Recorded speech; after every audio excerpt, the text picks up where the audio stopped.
Okay students, हम discuss करेंगे, एक इलस्ट्रेशन डिस्कस करते हैं हम। हमें क्या गिवन है, ग्लास स्लैब गिवन है बेटा। हमें क्या गिवन है, ग्लास स्लैब, बाहर एयर है, इस ग्लास स्लैब का इंडेक्स क्या है, n।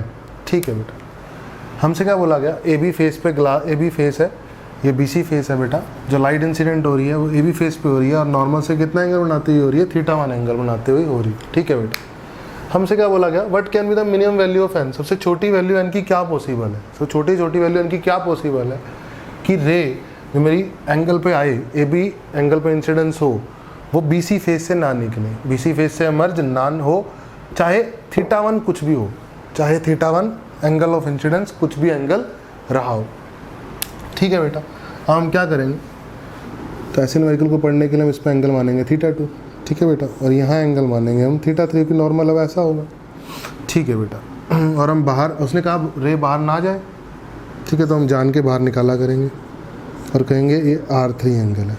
कैसा एंगल है, लेट इस से R एंगल है, E एंगल। कैसा एंगल है, E। रे बाहर निकाला करेंगे हम जान के। ठीक है बेटा, अब हम क्या करेंगे, हम बहुत अच्छे से पता है, स्नेल लॉ लगाएंगे, तो साइन आई यानी साइन θ1 इंटू एयर का इंडेक्स 1 होता है, is equal to n into sine θ2। No problem बेटा, n2 into sine θ2, no problem.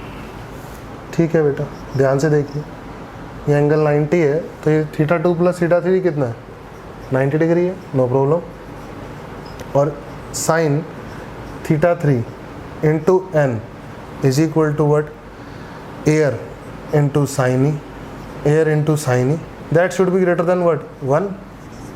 That should be greater than what, 1 से बड़ा होना चाहिए। अगर ये 1 से बड़ा है तो साइन ही तो 1 से बड़ा पॉसिबल ही नहीं है, इसका मतलब कोई इमरजेंट एंगल ऐसा पॉसिबल ही नहीं है।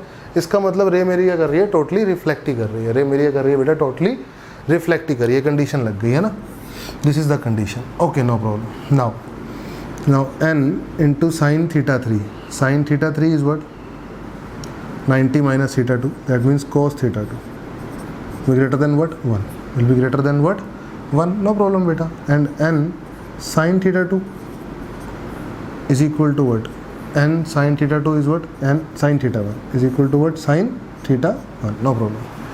n cos θ2 is what beta, greater than or equal to 1, and n sin θ2 equal to what, sin θ1, no problem बेटा। मैंने स्केयरिंग एडिंग कर दी, क्या कर दी, स्केयरिंग एडिंग कर दी, तो कितना आ गया, n स्केयर cos के θ2 प्लस साइन के θ2 हो गया 1, और ये आ गया बेटा greater than 1 plus sine square theta.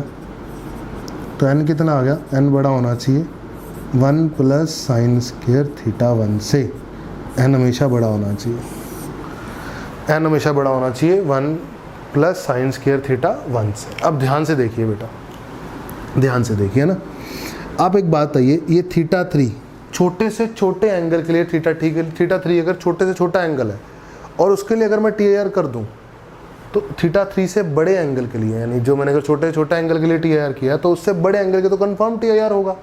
ठीक है बेटा, तो एक छोटे से छोटा एंगल होने के लिए θ2 को बड़े से बड़ा होना पड़ेगा, θ2 को बड़े से बड़ा होने के लिए θ1 को बड़े से बड़ा होना पड़ेगा, और θ1 बड़े से बड़ा कितना हो सकता है बेटा, 90 हो सकता है। कितना हो सकता है, 90, टेंडिंग टू 90 हो सकता है ना।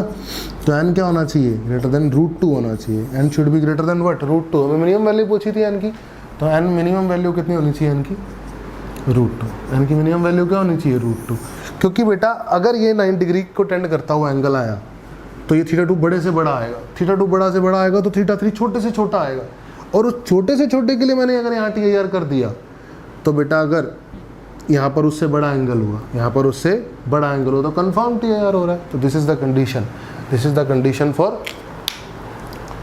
TIR, this is the condition for TIR, so that रे will not emerge through face BC। अब आगे से अगर रे अगर एमर्ज नहीं करेगी बेटा, अगर बोलेगा रे एमर्ज नहीं करनी चाहिए, तो हम जान के एमर्ज कराएंगे, और ये जो साइन ई होगा इसकी वैल्यू क्या करा करेंगे हम, इसकी वैल्यू हम जानबूझकर 1 से बड़ी कर दिया करेंगे। हमें पता है कि साइन ई अगर 1 से बड़ा होगा तो कभी पॉसिबल ही नहीं है। अगर ऐसा पॉसिबल नहीं है तो मतलब कोई इमरजेंट एंगल ऐसा पॉसिबल ही नहीं है। अगर इमरजेंट एंगल कोई ऐसा पॉसिबल नहीं है, मतलब रे बाहर नहीं जा रही, क्या कर गई है, अंदर अंदर ही है। ठीक है, ओके स्टूडेंट्स, थैंक यू।